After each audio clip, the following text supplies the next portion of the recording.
Bismillahirrahmanirrahim. Assalamualaikum warahmatullahi wabarakatuh.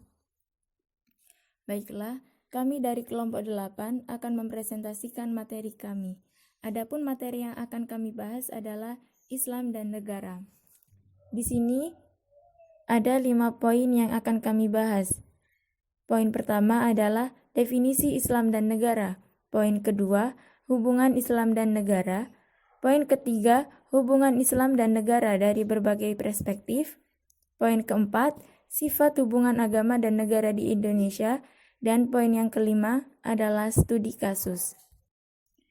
Definisi Islam dan negara. Islam adalah agama yang diajarkan oleh Nabi Muhammad SAW yang berpedoman kepada kitab suci Al-Quran yang diturunkan ke dunia melalui wahyu Allah Subhanahu wa Ta'ala.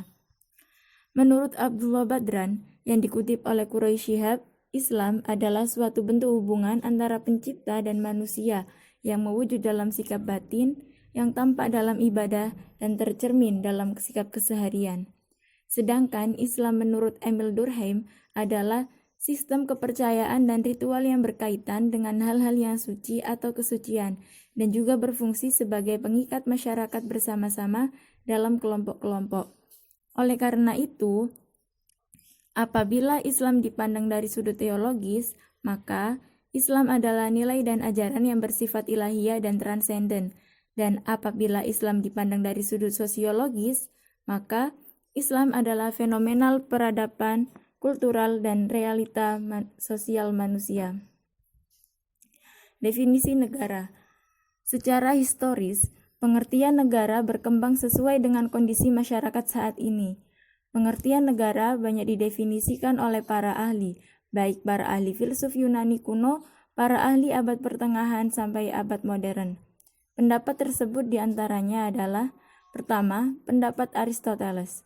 Negara adalah komunitas keluarga dan kumpulan keluarga yang sejahtera demi kehidupan yang sempurna dan berkecukupan. Kedua, Jean Bodin. Negara sebagai pemerintahan yang tertata dengan baik dari beberapa keluarga serta kepentingan bersama oleh kekuasaan berdaulat. Dan yang ketiga adalah menurut Roger Soltau.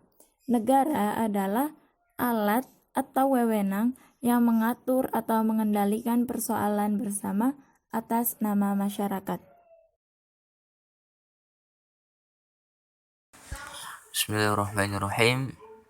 Baik, sebelumnya terima kasih. Di sini saya akan menjelaskan tentang hubungan antara agama dan negara. Dalam syariat Islam, ada 3 tipologi hubungan antara agama dan negara. Yang pertama, yakni golongan yang berpendapat bahwa hubungan antara agama dan negara berjalan secara integral.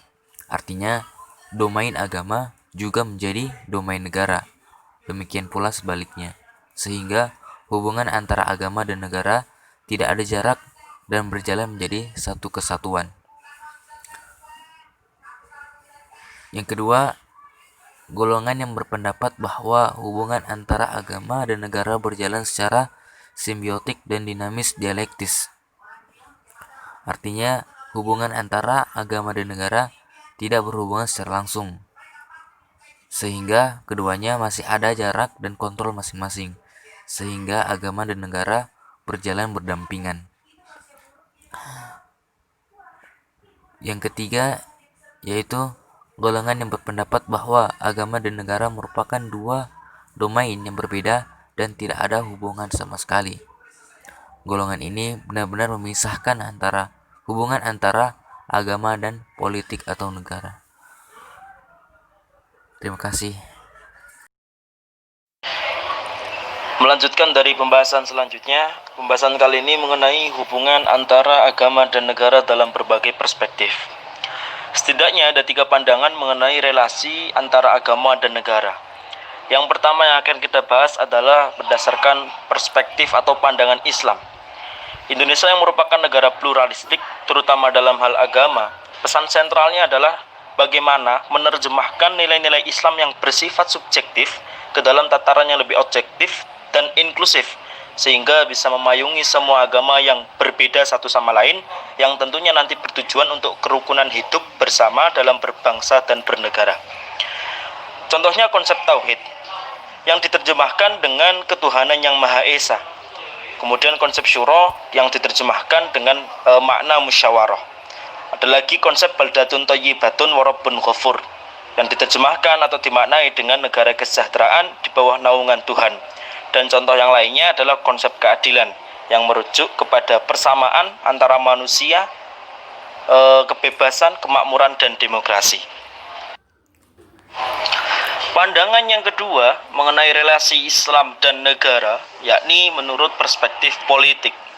Dalam persoalan politik yang dapat digunakan untuk menilai relasi antara agama dan negara, setidaknya ada 3 istilah yang dapat dijadikan tolak ukur, yakni kedaulatan, sekularisasi, dan demokrasi.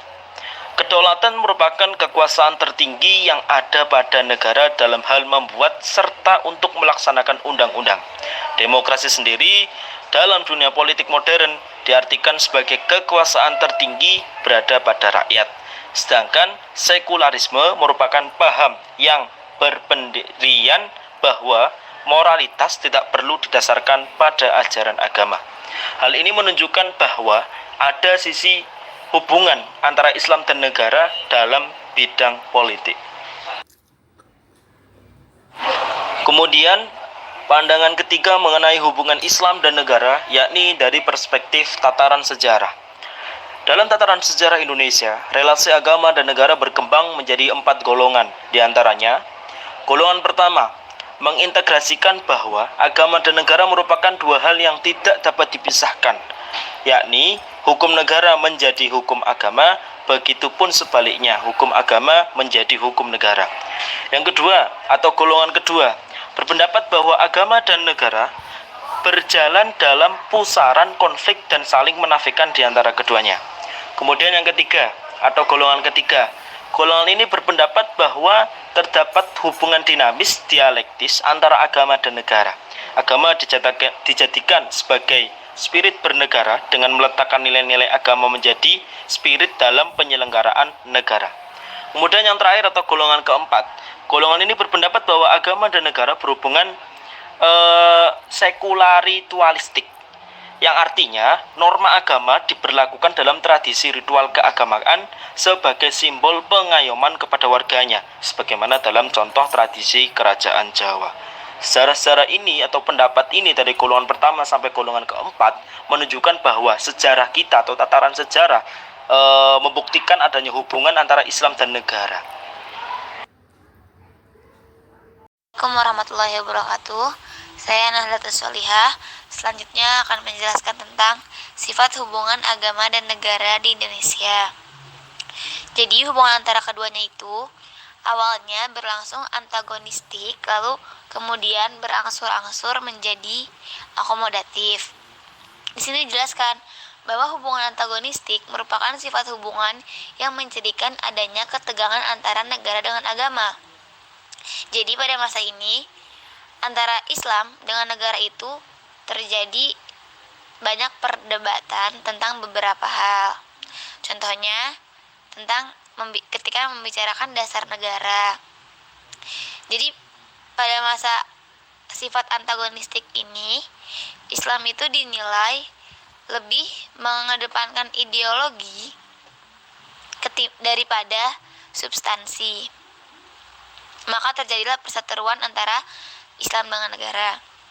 Kemudian lama-kelamaan sifat ini berangsur-angsur menjadi akomodatif. Di sini dijelaskan bahwa hubungan akomodatif lebih dipahami sebagai sifat hubungan di mana negara dan agama satu sama lain saling mengisi. Bahkan ada kecenderungan memiliki kesamaan untuk mengurangi konflik. Pada masa sifat ini, Islam telah dinilai semakin memahami kebijakan negara Indonesia, terutama dalam konteks pemberlakuan dan penerimaan asas tunggal Pancasila. Selain itu, banyak juga tokoh nasionalis seperti Emil Salim atau B.J. Habibie atau Akbar Tanjung yang memiliki dasar keislaman yang kuat. sehingga mereka bisa berperan membentuk sikap politik yang tidak anti terhadap Islam. Seperti itu. Mungkin dari saya cukup sekian. Kemudian akan dilanjutkan oleh pemateri selanjutnya. Terima kasih. Baik, Assalamualaikum warahmatullahi wabarakatuh. Selanjutnya, sebagai studi kasus mengenai materi Islam dan negara, kelompok kami telah mengusung masalah mengenai sistem khilafah di Indonesia. Negara Indonesia dibangun dengan semangat keberagaman dan toleransi yang dituangkan ke dalam Undang-Undang Dasar 1945 dan Pancasila. Akan tetapi, muncul beberapa kelompok yang mengusung semangat radikalisme dan ingin mendirikan negara kekhilafahan untuk menggantikan dasar negara dan menanamkan ideologi yang menolak atau mengabaikan keberagaman. Jadi kelompok-kelompok ini menggunakan cerita mengenai kejayaan Islam di masa lalu sebagai cara untuk menyebarkan semangat khilafah. Mereka mendistorsi keagungan Islam masa lalu sebagai tipe wicara untuk membangkitkan semangat dan keyakinan masyarakat bahwa seakan-akan khilafah adalah solusi bagi segala persoalan yang ada di masyarakat. Hal ini bisa dengan cepat menyebar kepada umat Islam di Indonesia karena sebagian umat Islam di Indonesia itu sulit membedakan antara Islamisme dan Arabisme. Oleh sebab itulah, banyak bermunculan kelompok-kelompok yang bersifat radikal. Akan tetapi di sisi lain, banyak juga yang berpendapat bahwa kekhilafahan itu sudah tidak lagi relevan dengan kehidupan kita di Indonesia. Seperti pendapat yang dikemukakan oleh Master Farid Mas'udi, beliau secara tegas mengatakan bahwa dalam konteks Negara Kesatuan Republik Indonesia, landasan Pancasila dan Undang-Undang Dasar 1945 adalah bentuk khilafah yang sah menurut Islam ataupun Al-Quran. Pancasila dan Undang-Undang Dasar 1945 menurutnya telah mengusung semangat dan prinsip kekhilafahan yang sesuai dengan apa yang disyaratkan Islam atau Al-Quran. Dengan kata lain, Pancasila dan Undang-Undang Dasar 1945 itu sudah memuat nilai-nilai yang bersifat keislaman. Jadi, sistem kekhilafahan itu tidak dibutuhkan di negara kita Indonesia. Cukup sekian presentasi dari kelompok kami mengenai Islam dan negara. Apabila ada yang ingin ditanyakan atau ada yang belum paham, nanti bisa ditanyakan setelah ini. Mungkin itu saja dari kelompok kami. Terima kasih atas perhatiannya. Wassalamualaikum warahmatullahi wabarakatuh.